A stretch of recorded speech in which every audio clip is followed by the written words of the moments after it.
সেই দুর্গা 10টা হাত নিয়ে আবার কোন মানে কি বলবো সেলাই করে এটা কোথাকার ছিল, ওর ব্লাউজ গুলোকে সেলাই করে গোটাটা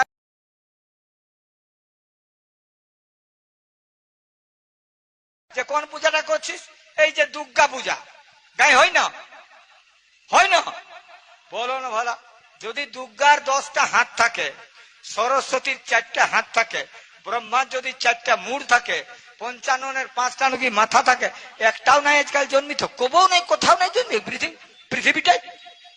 মিছা বটে না, নয় বটে না? হাই হাই, দুর্গার যদি 10টা হাত থাকে, হ্যাঁ গো, উচিত হয়ে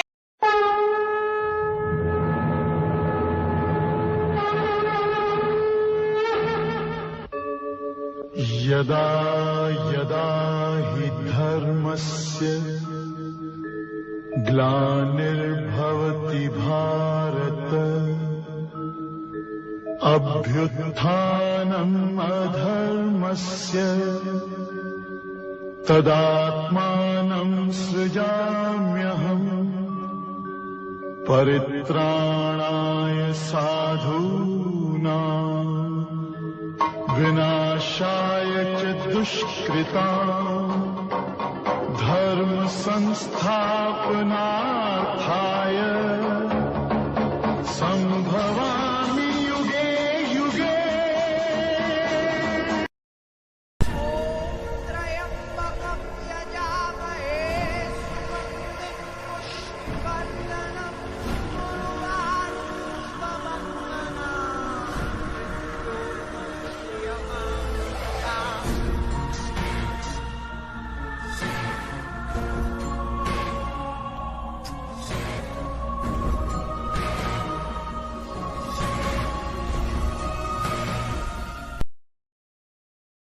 अधिकतर देवी देवता जो है हिंदू धर्म में, उनके कई सारे शारीरिक अवयव होते हैं, जैसे बहुत सारे मुंडी, बहुत सारे हाथ, बहुत सारी आंखें, बहुत सारे पांव होते हैं। कुछ हिंदू देवी देवताओं का आकृति मानव जैसा होता है, मानवों जैसा होता है, लेकिन समय आने पर वो भी ऐसे बहु हाथ, बहु पांव, बहु सर वाले रूप दिखाते हैं। ऐसा क्यों है, ये समझने के लिए हमको पढ़ना पड़ेगा ऋग्वेद 10.90.123 पुरुष सूक्त, अर्थात ऋग्वेद 10वें मंडल का 90वें सूक्त का 1 से 3 मंत्र। इसके ऋषि हैं नारायण, देवता पुरुष, छंद अनुष्टुप त्रिष्टुप। सहस्र शीर्षा पुरुषः सहस्राक्षः सहस्रात् स भूमिं विश्वतो वृत्वा त्यतिष्ठदशांगुलम, अर्थात जो विराट पुरुष हजारों सिर, हजारों आंखों और हजारों पांव वाला है, वह समस्त पृथ्वी को व्याप्त करके 10 उंगलियों से आवृत किए हैं। पुरुष एवदं सर्वं यद् भूतं यच्च भव्यम उतामृतत्वस्येषानो वदन्ने नाति रोहति। भूत और भविष्य काल सब विराट पुरुष रूप ही हैं। सभी प्राणी इसके एक चरण में तथा दिव्यालोक 3 चरणों में स्थित हैं। एतावनस्य महिमा तो ज्यायांश्च पुरुषः पादोस्य विश्वा भूतानि त्रिपादस्यामृतं दिवि। विराट पुरुष इस संसार से भी बड़ा है, वह इस अविनाशी जीव जगत का भी स्वामी है। अन्नादि द्वारा वृद्धि को प्राप्त होने वाले का स्वामी भी वो ही है। अर्थात ईश्वर वैसे तो हैं अदृश्य या ज्यादा से ज्यादा ज्योतिर्रूप, मगर मनुष्य को अपना दर्शन देने के लिए, मनुष्य को यह समझाने के लिए कि ईश्वर अविनाशी है, ईश्वर एक साथ करोड़ों काम, असंख्य काम कर रहा है, ईश्वर भूत भविष्य वर्तमान काल से भी बड़ा है, विश्व और ब्रह्मांड से भी बड़ा है। ईश्वर सर्वशक्तिशाली, सर्वव्यापक है ईश्वर। इसीलिए वह ऐसा रूप या ऐसा अवतरण धारण करता है, ऐसा दृश्य दिखाता है कि उसके कई हाथ, असंख्य पांव, असंख्य आंखें हैं, ताकि वो अपना शक्ति प्रदर्शन भी कर सके और मनुष्य को बता सके कि वो सर्वशक्तिशाली है, सर्वशक्तिमान है। इसीलिए काली के 20 हाथ हैं, ये दिखाने के लिए कि नारी होते हुए भी वह हर तरीके का हर काम कर सकती है, एक साथ कई काम कर सकती है, और वह सर्वशक्तिशालिनी, सर्वशक्तिमान देवी है। इसीलिए दुर्गा ने 20 हाथों वाला रूप धारण किया था।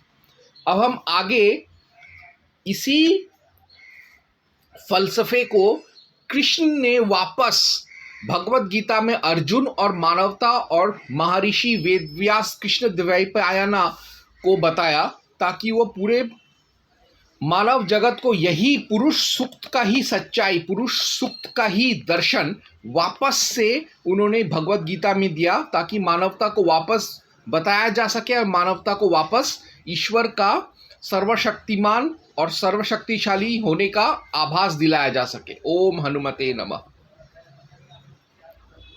अब हम इस विश्व रूप के बारे में या ये समझने के लिए कि ईश्वर इतने सारे हाथ पांव वाला रूप क्यों धारण करता है, हम पढ़ेंगे भगवत गीता 11.5 to 6, 8, 10 to 11। श्री भगवान उवाच पश्यम मे पार्थ रूपाणि शतशोऽथ सहस्रशः नाना विधानि दिव्यानि नाना वर्णाकृतीनि च। भगवान ने कहा, हे अर्जुन, हे पार्थ, अब तुम मेरे ऐश्वर्य को सैकड़ों हजारों प्रकार के दैवी तथा विविध रंगों वाले रूपों को देखो। पश्यादित्यान्व श्रीन्रुद्रानश्विनो मरुतस्तथा बहुन्य दृष्टपूर्वाणि पश्याश्चर्याणि भारत। हे भारत, लो तुम आदित्यों, वसुओं, रुद्रों, अश्विनी कुमारों तथा अन्य देवताओं के विभिन्न रूपों को यहाँ देखो। तुम ऐसे अनेक आश्चर्यमय रूपों को देखो जिन्हें पहले किसी ने ना तो कभी देखा है और ना सुना है।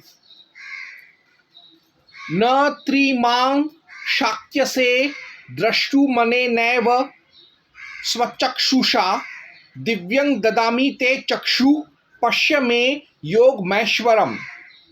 किंतु तुम मुझे अपनी इन आँखों से नहीं देख सकते, अतः मैं तुम्हें दिव्य आँखें, दिव्य दृष्टि दे रहा हूँ। अब मेरे योग ऐश्वर्य को देखो।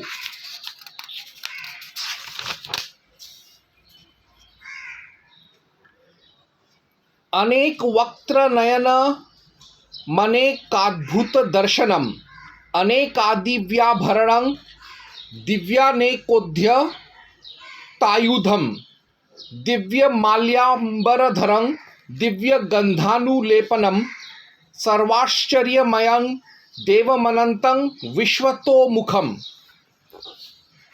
अर्जुन ने उस विश्वरूप में असंख्य मुख, असंख्य नेत्र तथा असंख्य आश्चर्यमय दृश्य देखे।